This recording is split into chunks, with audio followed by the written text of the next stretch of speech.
Ruby, what you got there, Ruby? Today on the Homestead, we're giving a bathroom a much-needed facelift. As usual, we're on a budget. Honestly, I don't know why I even say that. There really is no budget for this, but we're doing it anyway. We're also on a limited time schedule, so this one's going to be quick and dirty, as they say. There's a few things cooking on the Homestead, so I'll throw in a little of that too.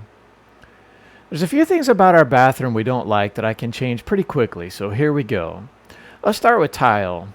It's very light colored and the grout is white. White grout in a farmhouse is not a good idea. That, coupled with how horribly uneven it is, makes it really hard to clean.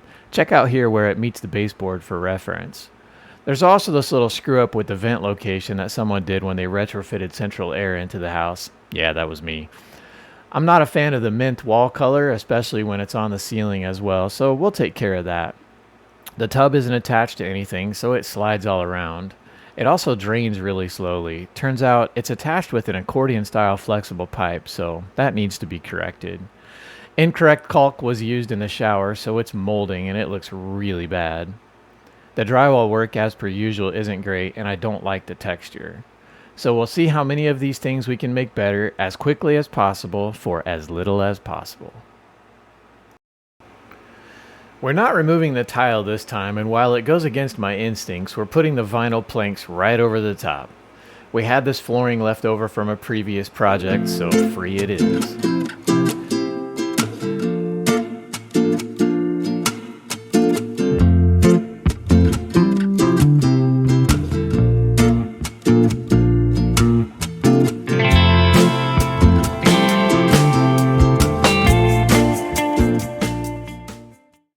We're installing a really quick and easy board and batten treatment on the wall using 1/2" MDF cut into 3" strips.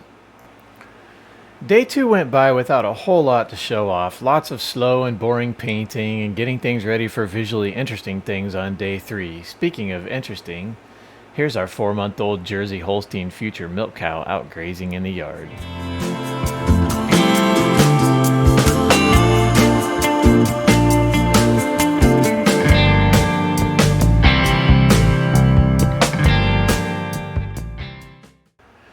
I'm sure we're the only ones that have this problem, but choosing paint colors is hard. I don't know how many times I've repainted because we didn't like the paint color. You know who I mean by we. Anyway, this time I was told the paint color we would be using is something called Pigeon by Farrow and Ball. Well, I've never heard of Farrow and Ball, but I was told on good authority that Home Depot would have no problem matching it. Yeah, well, the paint guy had never heard of it, and when he looked it up in their system, it was nowhere to be found. But I'm not about to leave without paint, and I was born at night but not last night, so I'm not about to phone a friend on this one. I'm just taking care of this. After a quick search, I found the closest bare color is called Historical Gray, so I ordered it up and headed home. I haven't told anyone at home the paint color we have on the walls isn't Pigeon, it's Historical Gray, but everyone seems to like it just the same. I think it looks pretty good. We may even use this one again in the future.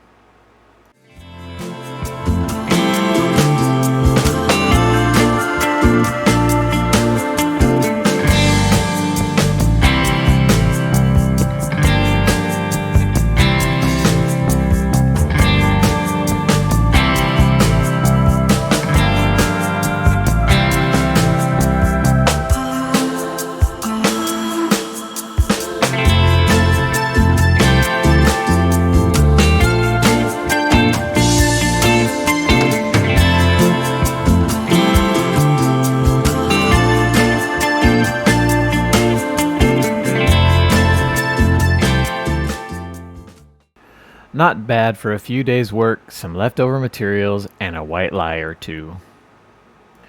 If you're new to our channel, we have a little 27-acre homestead where, in addition to these little house projects, we also have cattle and chickens and horses.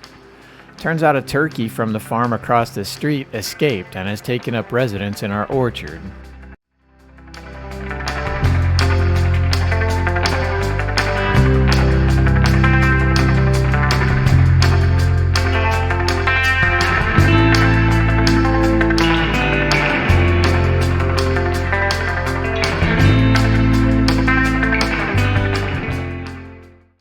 Got like 10 eggs in there. That's going to be fun to see how that turns out. We recently baled 1,400 bales of hay, and that's come in handy because we haven't had rain in a while and the pastures aren't looking great, so we're supplementing with hay already. They sure love it, and the small square bales are so nice. Less waste and much easier to handle. Check out that video if you're interested.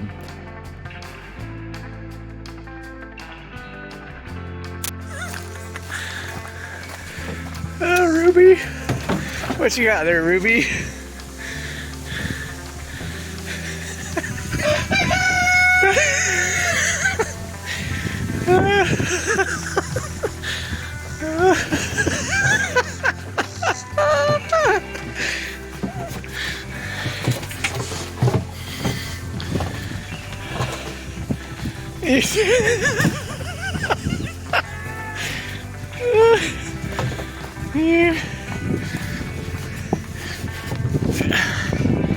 Oh, you dummy.